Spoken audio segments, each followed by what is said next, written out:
à tous et bienvenue dans votre journal de l'été du jeudi 29 août 2013. Au sommaire de cette édition, le chantier écologique interculturel franco-germano-marocain touche à sa fin. L'occasion de faire un point sur les travaux effectués lors du séjour. Sont-ils terminés? Les délais ont-ils été respectés? La plage, ce n'était pas pour tout le monde cet été.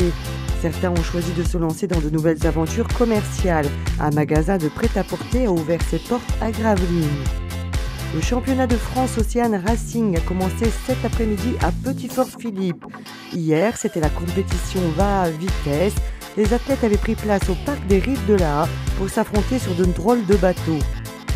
Le son et lumière pêcheurs de temps de Gravelines donne ses dernières représentations ce soir, demain et samedi à partir de 22 h à la Porte aux Boules. Un aperçu tout de suite en images.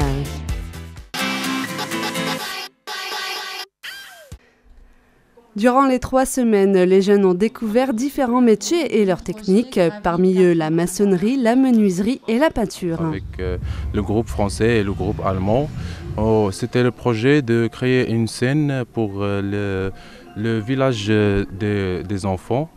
Comme ça, on a commencé chacun par groupe. Ici, c'était le groupe de la peinture, ainsi le groupe de menuiserie qui font la scène, ainsi pour les becs. Une fois les travaux achevés, les jeunes ont reçu un certificat attestant que les objectifs ont été atteints, un diplôme qui les aidera dans leur recherche d'emploi.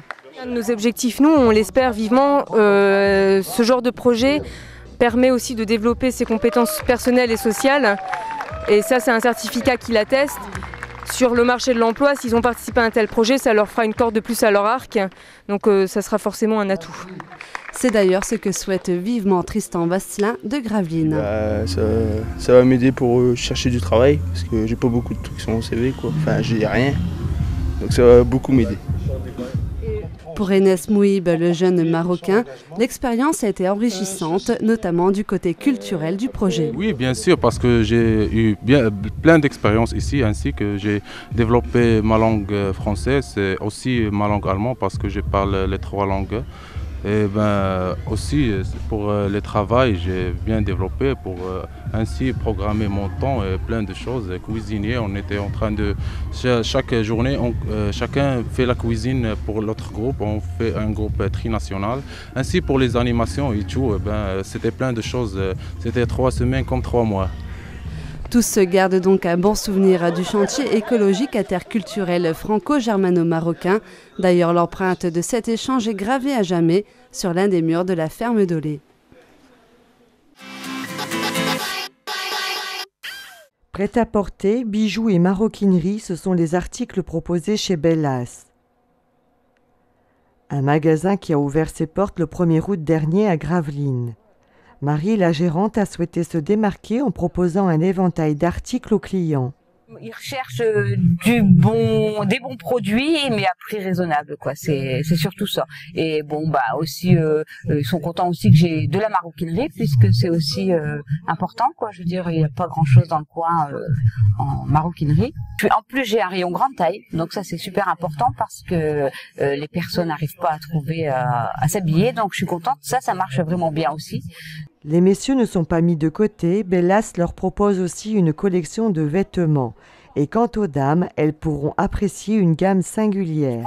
Un modèle, une taille par modèle, quoi, une chaque taille. Donc il n'y aura pas 50 000 modèles. C'est surtout ça, quoi. C'est pour ça que je vais régulièrement changer la collection. L'originalité, c'est ça, quoi. C'est de permettre aux personnes de ne pas trouver dans d'autres magasins, dans d'autres boutiques, ces produits-là. Originalité, diversité des produits, c'est ainsi que la gérante espère séduire et fidéliser sa clientèle qui s'installe peu à peu. L'enseigne a pris place rue Léon Blum.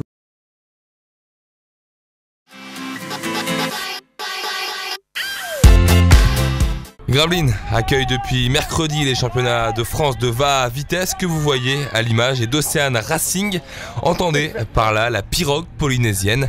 C'est un bateau traditionnel des Polynésiens ancré dans leur culture et qui aujourd'hui est devenu un sport à part entière. William Tupaya est arrivé en métropole pour travailler et forcément sa pirogue lui a manqué. C'est un besoin même.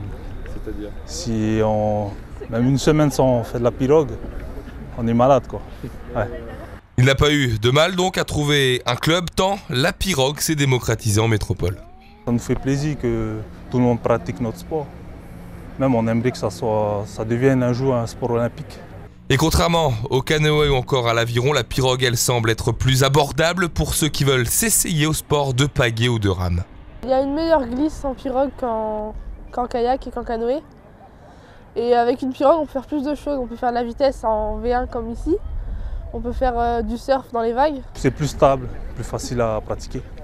Léa est licenciée au club de Gravelines. Elle vient de finir 4e chez les femmes dans la catégorie Rennes, le V1. Une sacrée performance pour cette adolescente de 17 ans.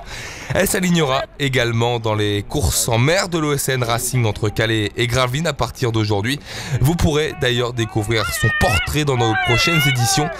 Elle viendra vous présenter son sport qui peut paraître paisible en évoquant le mot de pirogue polynésienne. Ouais, c'est paisible, mais pour qu'il y ait une bonne glisse, il faut envoyer quand même pour faire le 500 mètres.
Merci à tous de nous avoir suivis et bon week-end. Rendez-vous mardi pour une nouvelle édition de votre journal.